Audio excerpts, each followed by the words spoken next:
Welcome to Rosebud Homestead. It is the end of March and we're having beginning of spring day. It's going to be up in the 50s today, which is lovely. We're still in the middle of the coronavirus, or maybe at the beginning, who knows. And I just wanted to express our hope that you and your family are well and are staying safe.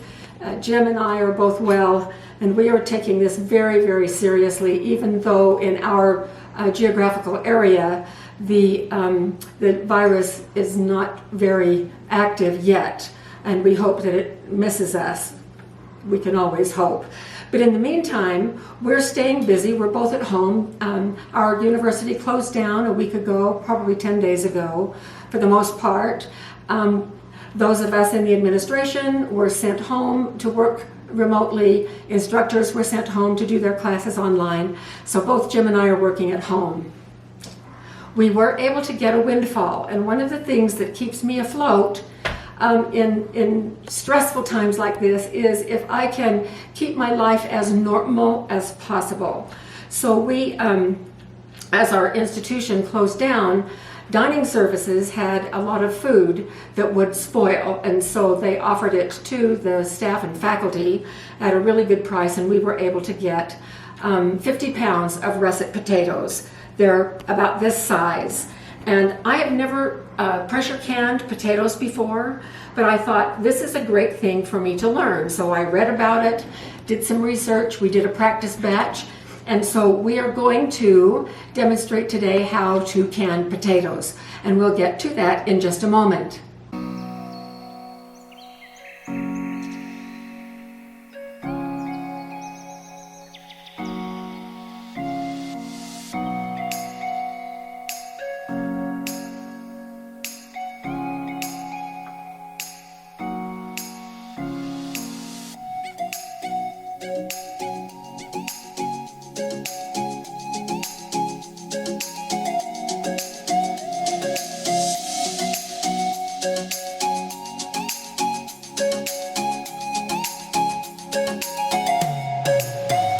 So I have peeled more potatoes than I've ever peeled at one time in my entire life. And most of them, well, a big batch of them is right here in this pot. The USDA, according to their recipe for canning potatoes, says we need to cut them in about half-inch chunks, and then they need to be pre-boiled for 10 minutes. That's how I did our first batch, and I won't ever do that again, because the potatoes, by boiling them that 10 minutes, by the time they were finished processing, some of them were just mush.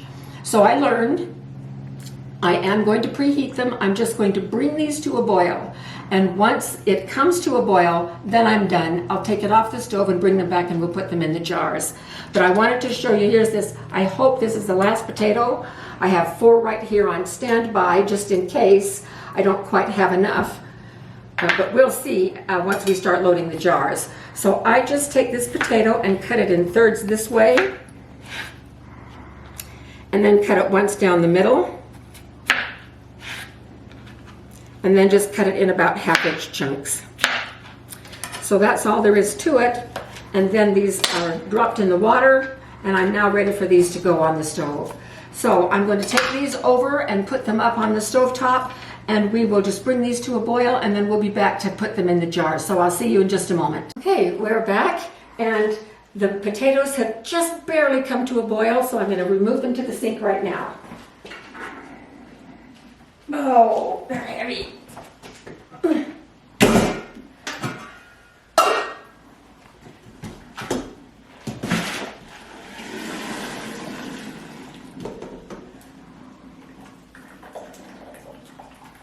I love this pan for how easy it drains things. I'm going to put it on this towel because it's still wet. Okay, now I'm going to fill these jars. The purpose of pre-cooking the potatoes for just a little bit, it gets rid of a lot of the starch for one thing, so that's good. And then it heats the potatoes all the way through, which is very, very nice. That way we are ensured that when they are in the pressure canner, that they get clear down to the very middle part. And the reason that we pressure can these is because they're low acid. They're a vegetable. no acid whatsoever to kill any botulism, so we need to pressure can them. All right, so there's one.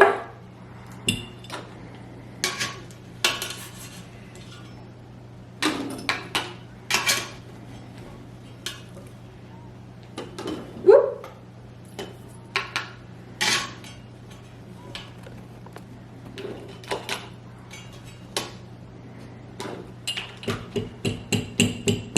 I like to keep things, like I said, as normal as possible in stressful times. Of course, my thoughts are very much with my children. I've been very gratified to see on Facebook the very clever and wonderful things that families are doing with their children at home. It just makes my heart happy to see that, which is quite a contrast to what happens when Jim and I watch the news of what else is going on elsewhere in the country. We get often quite emotional. I have a daughter-in-law, a daughter, and a son who are all nurses, and a son-in-law who is a firefighter. So they are all first responders, and 3 of those 4 live in Washington State. So I think a lot about my own children, and I'm praying for the world, actually. I'm going to continue filling these, and when they're all filled, we'll come back. Here's the last one. I'm going to have a little bit left over. Probably just enough for supper tonight, which will be nice.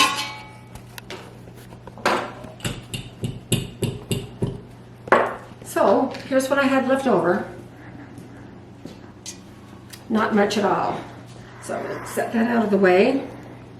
Now, potatoes are so easy. I had no idea they were so easy. I probably would have been doing them a lot earlier in my life than just right now. So at this point in time, if you are going to add salt, this would be the time to do it. I don't add any salt. I don't add anything. So these potatoes are just going to be plain potatoes. Now I have some boiling water right here, and I'm just going to fill this up, each jar up to within an inch. And what we will use these potatoes for, you can use them for anything that you would use chunk potatoes for. You can put them in soups or stews and make mashed potatoes out of them.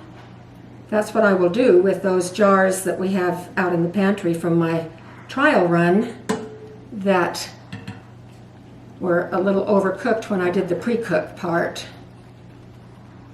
They turn out really pretty too, I'm glad to see. And I can see how convenient these would be.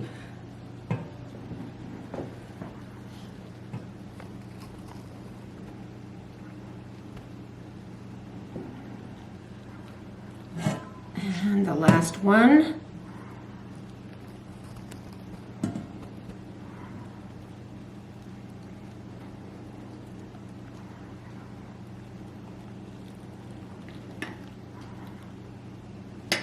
And I need to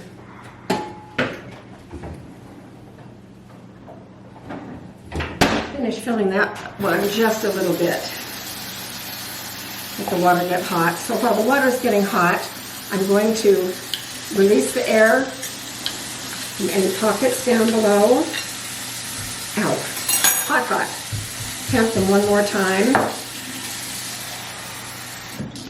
Finish filling this one.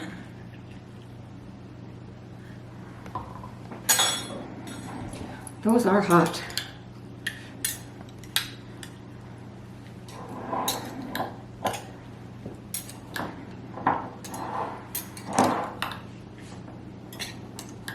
And we have the water going out in the canner already.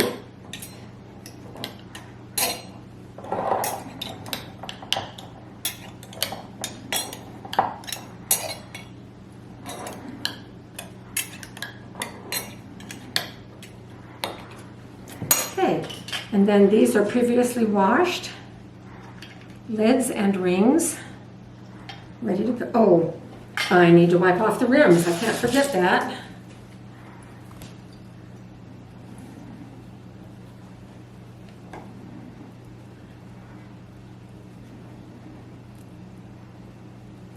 They also come out very, very clean out of the canner. So that also makes it very nice. This is a fun, quick thing to do, except for the peeling of the potatoes. My mother was the fastest peeler of potatoes I have ever seen. I've not duplicated her skill. Dad was in the Navy for a little bit at the time that I was born, and I remember as a child he used to try to teach me how he peeled potatoes in the Navy. But obviously I didn't ever get it because I'm not super fast. Okay, we will be out to the canner in just a moment, and we'll see you out there. So I'm putting the last 3 in the canner. You'll notice that these are the regular mouth jars, which I do not prefer. I like the wide mouth. But Jim, we're not in lockdown or anything, even though we stay pretty much at home. But Jim goes out about once a week to do our shopping for us. And he was at the store this week, and he found a great buy on canning jars, half price, and so he got several cases for us.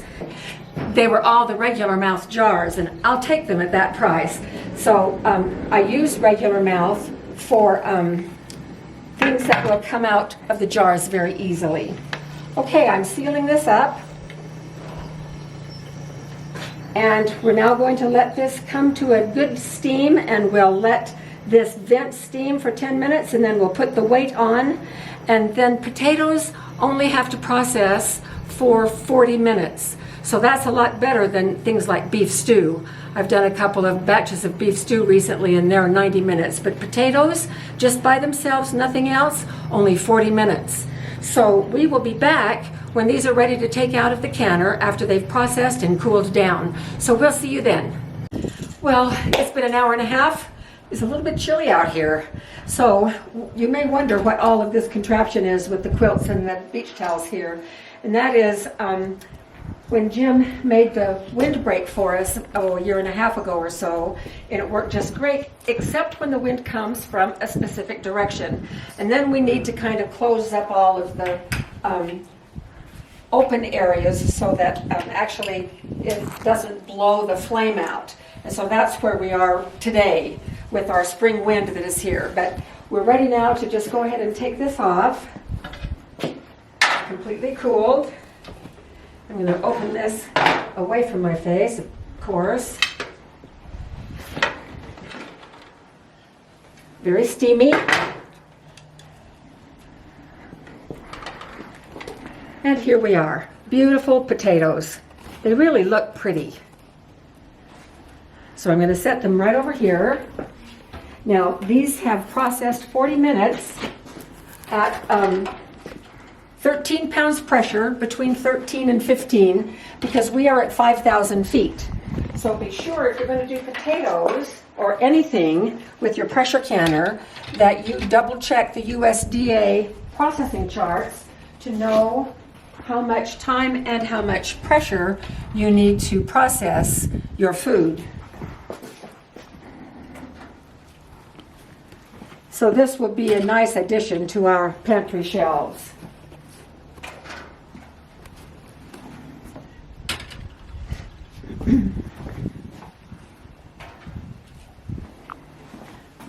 Seven quarts of cubed potatoes.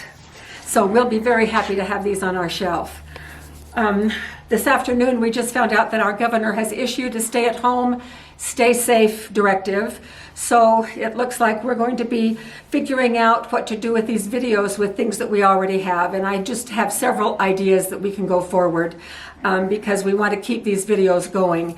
Emergency preparedness is really big on our minds right now. So probably our next few videos will be in that vein. So thank you so much for joining us. Stay safe, stay well, and we will see you next time.